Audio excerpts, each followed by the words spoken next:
Bom, esperamos que a prova seja justa, ela tenha equidade nas suas questões, tenha justiça na dimensão dos conteúdos para que possamos fazer uma prova adequada, minimamente adequada.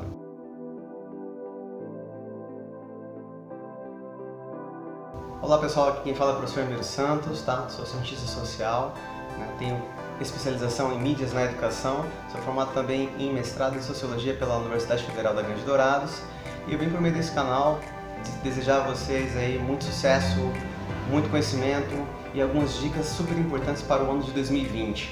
Essas dicas vão versar sobre o quê? Sobre temas educacionais, temas contemporâneos, provas, questões, teorias e conceitos também pertinentes ao mundo social, tecido social, a nível mundo, a nível Mato Grosso do Sul e a nível local também. Avançar por essa etapa é importantíssimo, que venha mais processos seletivos, que venha mais concursos e no ano 2020 a gente vai ser um parceiro, junto-se a nós. Bom, nesse vídeo agora a gente vai falar um pouquinho sobre avaliação e os processos de avaliação, a característica, a função da avaliação, beleza? Então, a gente tem avaliação diagnóstica, avaliação formativa, avaliação somativa e autoavaliação. A gente sabe que a avaliação é um aspecto importantíssimo, vai aferir, vai mensurar, vai verificar um pouquinho sobre a qualidade da educação e como está o processo de ensino, como está o processo educativo, tanto na sala de aula como a nível de sistemas escolares. Bom, em relação à avaliação é importante frisar também que a avaliação ela tem dois grandes tipos, avaliação interna, avaliação externa.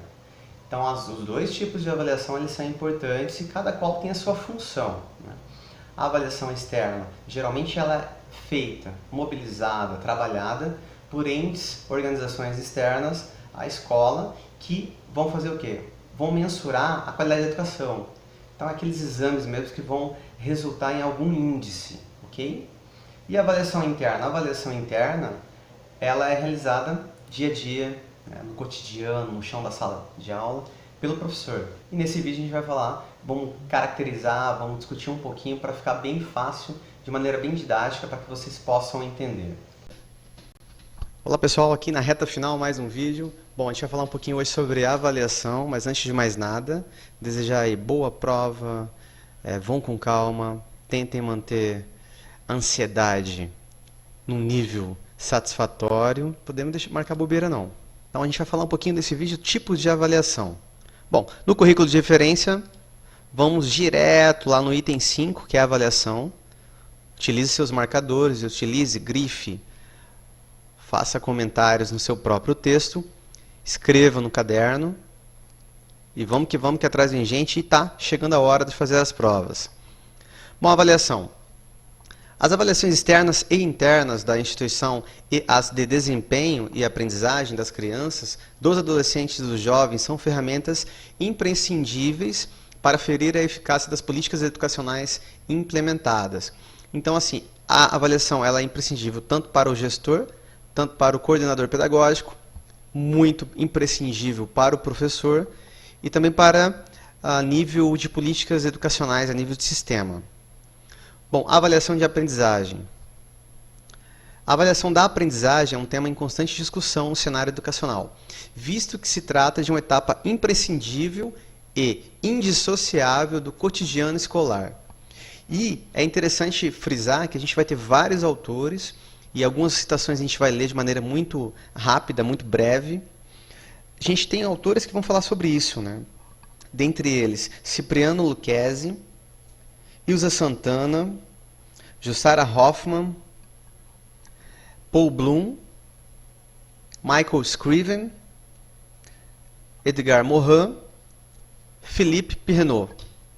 Então a gente tem aí vários pensadores que tratam do desenvolvimento do aluno, do discente, tratam do desenvolvimento da criança, adolescente, do jovem que está em fase de aprendizado. Bom, o que a LDB vai dizer? A LDB vai dizer o seguinte, que a avaliação como um meio de diagnosticar o desempenho e de promover novos conhecimentos em uma perspectiva dinâmica, diversificada, inclusiva, democrática, comprometida com o desenvolvimento integral. Então, a avaliação em si é uma dinâmica e construtiva, e seu objetivo, no caso da prática educativa, é dar suporte ao educador, gestor da sala de aula, para que haja da forma mais adequada possível, tendo em vista a efetiva aprendizagem por parte do educando. Então, a avaliação ela vai deixar de ser vista somente como instrumento que verifica acertos e erros. Grifem no texto de vocês aí. Citando Hoffman, cada aprendizagem se dá em contexto próprio, que é, portanto, o cenário próprio da avaliação. Desarticular esses cenários é não avaliar aprendizagens. Em relação à aprendizagem, uma avaliação a serviço de ação, uma avaliação a serviço da ação não tem por objetivo a verificação e o registro de dados do desempenho escolar, mas a observação permanente das manifestações de aprendizagem para proceder a uma ação educativa que otimize os percursos individuais. Então é o que diz o currículo de referência de Mato Grosso do Sul. Item 5.2, avaliação institucional. O que ela é? É um instrumento.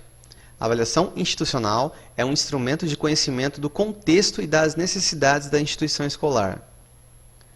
Então, quem faz a avaliação institucional é para verificar que nível que está, em que pé que está a educação, quais são os roteiros. Avaliação institucional interna e externa. Aqui é bacana. Então, a avaliação institucional interna. Momento em que a própria instituição volta-se para o levantamento de sua realidade. A avaliação institucional externa agrega olhar externo ao processo interno. Pode ser praticada por um especialista externo. Avaliação interna e avaliação externa. Pessoal, a avaliação externa, ela geralmente é realizada em larga escala. É um instrumento para a elaboração de políticas públicas, porque os gestores, as pessoas que trabalham no setor administrativo e da administração pública em relação à educação, têm que ter instrumentos, mecanismos para que possa orientar as políticas públicas. E a avaliação ela vai resultar em dados, esses dados refletem em uma ordem, um olhar para poder trabalhar. Bom, ela foca no desempenho da escola e dos sistemas escolares. Buscam assegurar a qualidade da educação. A avaliação externa, as características, elas são censitárias, podem ser censitárias. O que é um censo? Um censo é quando você pega e faz um levantamento muito grandioso, massivo, que vai evidenciar várias escolas, vários sistemas educacionais. Ou amostrais, por exemplo, eu quero verificar apenas, então, somente o 5º ano do ensino fundamental. Para as pedagogas, que isso é muito importante. Característica também, ela avalia o sistema de ensino. Vai além da sala de aula, porque chega a organizações externas, que não estão ali no chão da sala de aula, no dia a dia, no cotidiano escolar. Tem testes padronizados para fazer essa aferição, esse levantamento. Então vai verificar competências, habilidades, descritores. Alguns exemplos. Prova Brasil, Avaliação Nacional da Alfabetização, Índice de Desenvolvimento da Educação Básica, o IDEB. Avaliação interna. A avaliação interna ela é analítica, porque pressupõe que o professor tem um dinamismo, para verificar o que está ocorrendo na sala de aula. Vai verificar a aprendizagem dos alunos. Ocorre de maneira sistêmica, sistemática. Tem que sempre ocorrer, é um processo. O professor recorre a diferentes instrumentos avaliativos. Então, a avaliação não é sinônimo de prova, não é sinônimo daquele papelzinho no qual se fazem simulados, exames, provas bimestrais, provas semestrais. A avaliação não é sinônimo de prova. Avaliar é você averiguar como que foi o processo de ensino-aprendizagem, fazer algum levantamento, receber alguns dados, ter aferição do processo de educação dos alunos e o desenvolvimento desses alunos. Então, são várias coisas. A prova é um mecanismo, é um instrumento, é um papel. As características dessa avaliação interna. É realizada pelo professor, porque é no cotidiano das disciplinas. Então, as pedagogas vão fazer suas avaliações em matemática, português, história, geografia. As professoras de artes vão fazer suas avaliações internas. Vai ocorrer na sala de aula. Vai verificar a aprendizagem dos alunos. E é bacana porque a avaliação interna tem uma característica de verificar essa aprendizagem até mesmo individualizada. Fornece informações para os professores avançarem suas práticas pedagógicas. Identifica o desempenho de cada aluno. Bom, dentre as avaliações internas, a gente vai ter um escopo de várias avaliações. As 4 principais, que geralmente caem em concurso, caem em prova, são essas: a avaliação diagnóstica, a avaliação formativa, a avaliação somativa e a autoavaliação.